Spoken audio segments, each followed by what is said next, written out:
Hello everybody, and today I'll be doing an introduction to the Dark type in the Gym Leader Challenge format. So, quick rundown of what the Gym Leader Challenge format is, or GLC for short. The main difference from the standard format are these decklist restrictions, which are that you can only have one type of Pokemon per deck. You can only have one of each card with the same name in your deck, excluding basic energy. Cards printed from black and white onward are legal, so it's a very wide and diverse card pool. And then there's no rule box cards, such as Ace Specs, Radiant Pokemon, Prism Star Pokemon, and then multi prize Pokemon like EX and Vs. And then I'll leave the ban list in the description below. So Dark's got a pretty good amount of support Pokemon.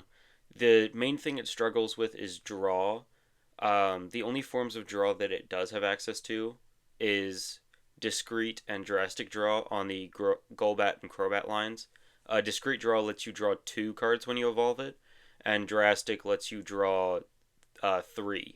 So it's pretty solid draw as it just lets you add onto your hand for free, but you only get to use it once when you evolve the Pokemon.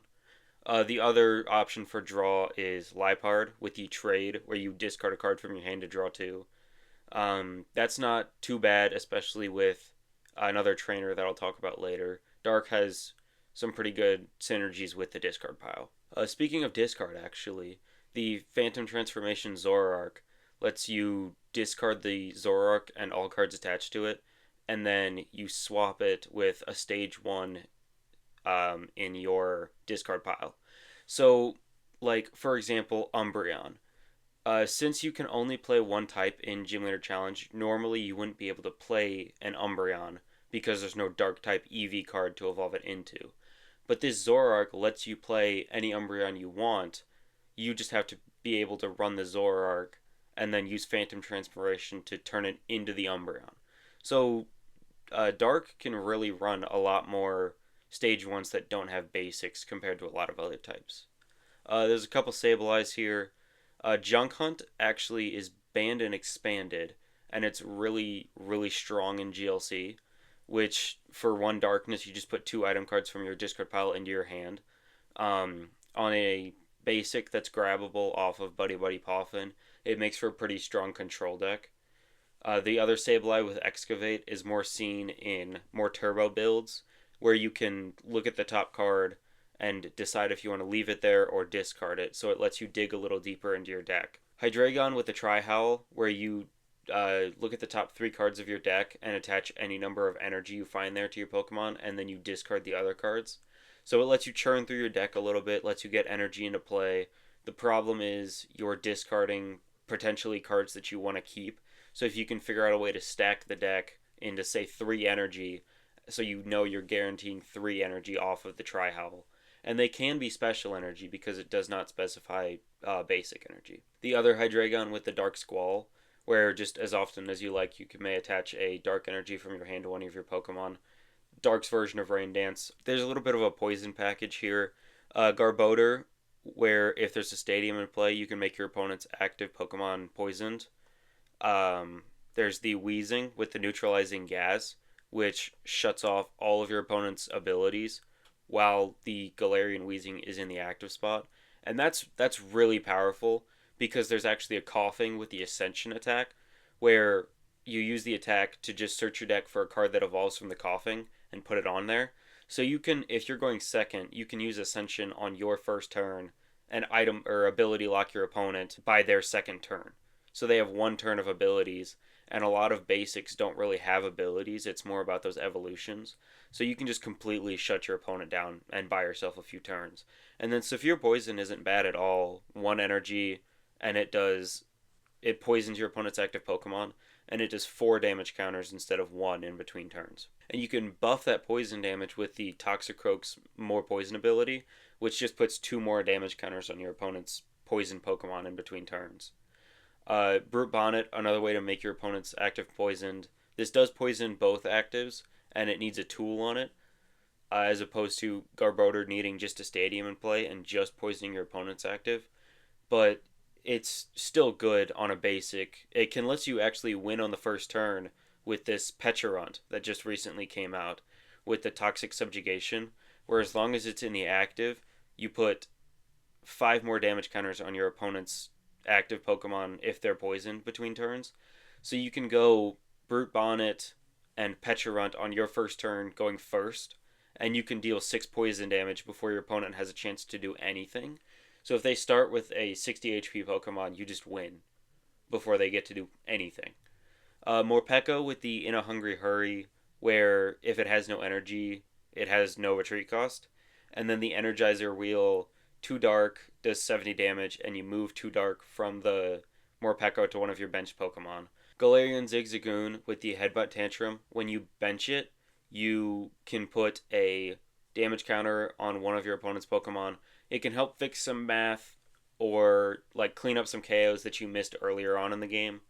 And then King Gambit with the leadership, your basic Pokemon's attacks do 30 more damage. It's not too crazy, especially on a stage 2, but combined with an attacker that I'll talk about here on the next slide, it can make that attacker absolutely brutal, like even more brutal than it already is.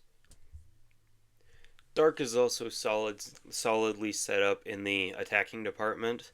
It's got quite a few ways to win on the first turn of the game, with Alolan Meowth is a pretty solid one with Spoil the Fun, where if you go second, the attack does 60 more damage during your first turn.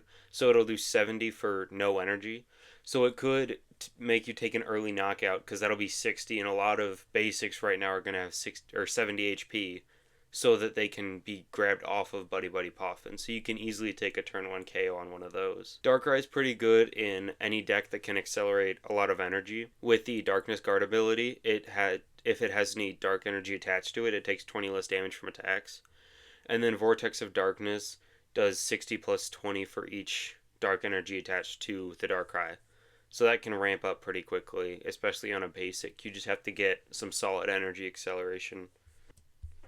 There's 2 Crobats that are pretty solid. The more recent Crobat, has the Shadowy Envoy ability, where if you played Janine's Secret Technique from your hand, you can draw into 8 cards.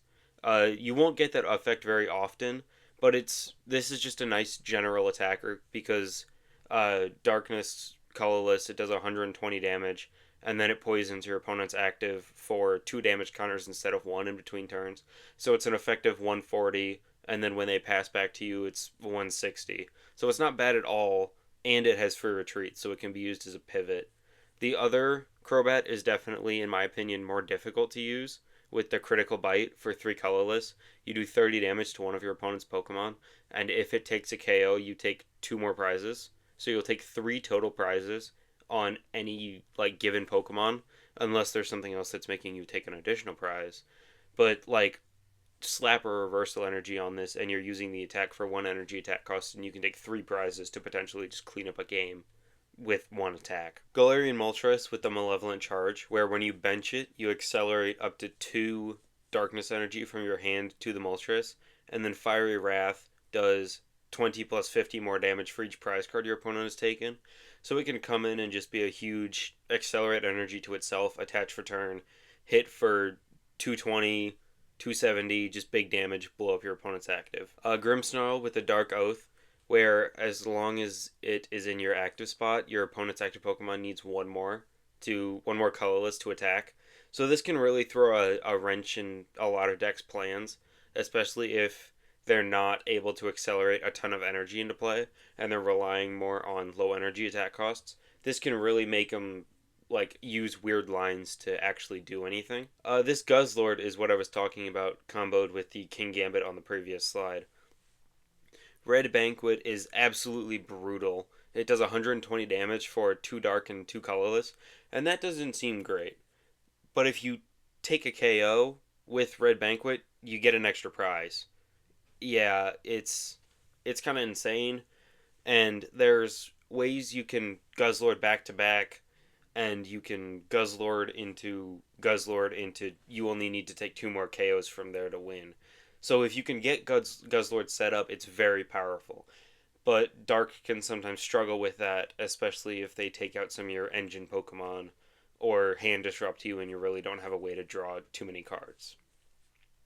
Going back to the poison package I was talking about, there's Hisuian Overqrill with the Tormenting Poison. For no energy, you poison your opponent's active for 5 damage counters in between turns.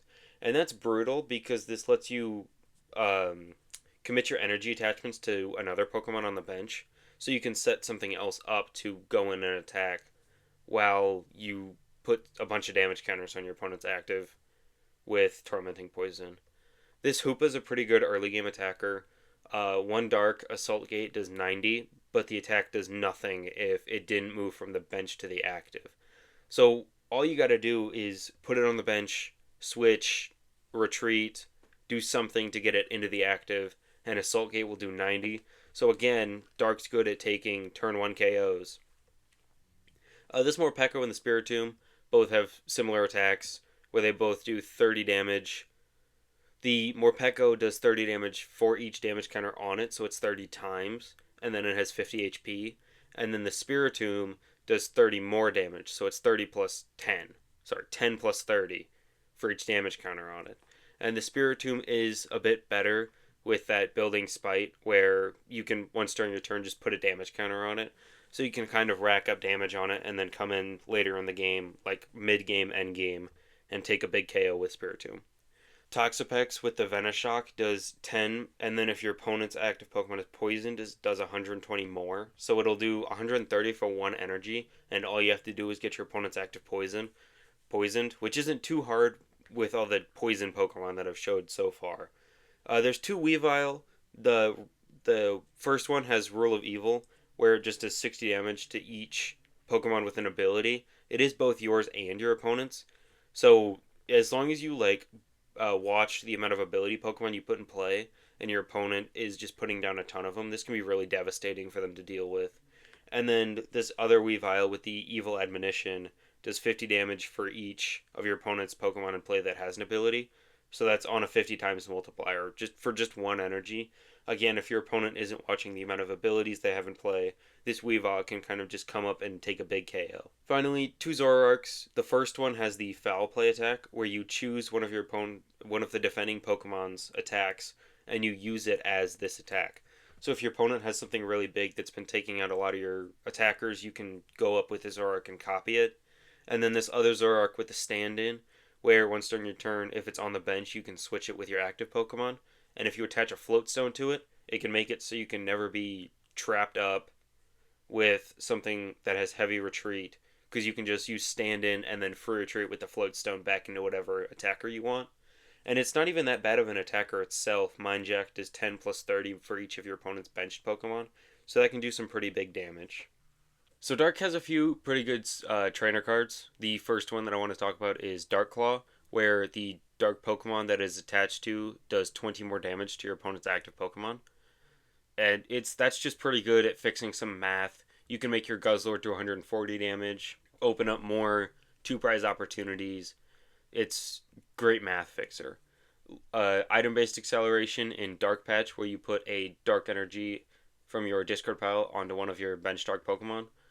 Janine's Secret Art, where you choose 2 of your Dark Pokemon. For each of them, you search your deck for a basic Dark Energy, and attach it to that Pokemon, and then you shuffle your deck. And if you attached an energy to your active Pokemon, it's poisoned. So as long as you just attach to the bench, you just get 2 free Dark Energy accelerated. It's not like crazy because it doesn't draw you any cards, and Dark already struggles a bit with the card draw aspect, but it's still pretty good energy acceleration. And then Piers lets you get an energy card and a Dark Pokemon. So this can get you your evolutions, for example, your Golbat to discrete draw 2 more cards and get you an energy attachment for turn. Stadium cards, Dark's got a few. You got Dark City, where your basic Dark Pokemon have no retreat cost. So this turns your Guzzlord, who normally has 4 retreat cost, into 0 retreat and a pivot, which is kind of insane. Devoured Field makes your Dark and Dragon Pokemon do 10 more damage. You can make your Guzzlord hit 150 with this and Dark Claw. Again, just opens up more opportunities for multi-prizes. Perilous Jungle, back to the poison. During Pokemon checkup, put 2 more damage counters on each poison non-dark Pokemon. So you can use this with Brute Bonnet to not take more damage from poison, but deal more damage with poison. In terms of deck lists, Turbo Dark is a pretty good one. It's all around these basic Pokemon and just cycling through them, attacking your opponent's active Pokemon with whatever you need to attack with, kind of dealing with what they have with what you have. It's really good with Guzzlord. You can take multi-price turns. The Spiritomb with the Frozen City and the Rainbow Energy can kind of like make the Spiritomb go crazy because you bench Spiritomb, you use Building Spite, so now your Anguish Quiet is doing 10 plus 30 damage for the 1 damage counter that's on it. Frozen City, whenever you attach an energy to one of your Pokemon, you put 2 damage counters on it. And Rainbow Energy, when you attach it to one of your Pokemon, you put 1 damage counter on that Pokemon. So you attach Rainbow Energy to Spiritomb, and you put 3 damage counters on it, and now all of a sudden, you just benched a Spiritomb, and it's doing 130 damage for 1 energy. So if you can pull that off turn 1 with one of your switch outs, which you play multiple of because you have the Hoopa with the Assault Gate to go in for early game 90 damage, you can get some pretty crazy 130 damage KOs turn 1. Poison Dark, this is actually my own list that I won a local tournament with. It's very, very solid. I really enjoy the concept of this deck. You can win on, it's got tons of versatility. You can win on the first turn with Pecharunt, so you can go more into that if you feel you need to. Or you can kind of hold back a little bit and go Ascension Coughing into Wheezing, shut off their abilities, and keep poisoning them. And with Toxicroak and Perilous Jungle, you can put 8 damage counters on your opponent's active in between turns. So this Wheezing can actually start like rapidly taking KOs.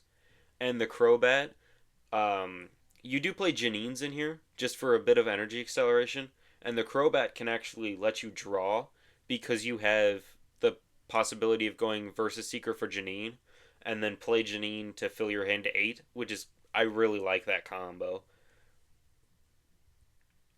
Dark has quite a few attackers that can spread damage on your opponent's side of the board. I mentioned the Rule of Evil Weavile earlier, that just does 60 damage to each Pokemon with an ability. So this deck kind of minimizes the amount of abilities it has to play to function. And one of the few abilities it does play is this Wheezing with the Let's Have a Blast ability, where if it's knocked out in your active spot, you flip a coin, and if heads, the attacking Pokemon is knocked out. So this can potentially take your opponent's, if they only have one attacker in play, this can potentially take their only attacker down with it. And then Spinning Fumes isn't bad at all. For double colorless, it does 50 damage and then 10 damage to each of your opponent's bench Pokemon. So some pretty solid spread there. You got Yveltal with the Corrosive Winds. For 1 dark, you put 2 damage counters on each of your opponent's Pokemon that already has any damage counters on it. Swirling Disaster Absol, you put 10 damage on each of your opponent's Pokemon. So you go Absol into Yveltal, that's 30 damage onto each of your opponent's Pokemon. And then you can go Wheezing to start taking some KOs. And then you kind of just clean up with Guzzlord late in the game, because Red Banquet, it does 120, which is kind of out of the range of some of the bigger Stage 2 Pokemon. But if you've been spreading damage throughout the whole game, you can just Guzzlord, come up, attach Luxurious Cape to it, and start sweeping with Guzzlord. And there's not much they can really do about it. Finally, gotta have a control deck. Sablelock, which just uses the Sableye. Again, very powerful Junk Hunt's attack. Put 2 item cards from your discard pile into your hand. And then you got plenty of powerful controlling item cards. Crushing Hammer, Counter Catcher, Lily's Pokedoll, Reset Stamp. All these things that can help you loop over and over and over. Prevent your opponent from playing the game eventually. You've got Rescue Scarf, which when the Pokemon is attached to is knocked out, you put the Pokemon back into your hand instead of the discard pile. You still do discard all cards attached, but like you get to keep the Sableye, so you can double Sableye. And then this Alolan Muck, where when you evolve it, you look at the top 6 cards of your opponent's deck and you discard any item cards you find there. So you can like get rid of their item cards while getting back your item cards, and you can grab Scoop Up Net off of Junk Hunt, so you can keep reusing the Adventurer's Appetite. Yveltal helps deal with the special energy Pokemon like turbo colorless and stuff like that. And it's also got free retreat, so it's a pivot. Galarian Moltres, again, here for just late game, blow up your opponent's active, take maybe the final prize, or take out their only attacker. And yeah, again, all links in the description, all the deck lists shown will be down there. The official Gym Leader Challenge website and the ban list will be in the description, and then the Cardboard Warriors website, which is a great place to go and check out more deck lists and even make your own. If you liked this video, like, subscribe, support me.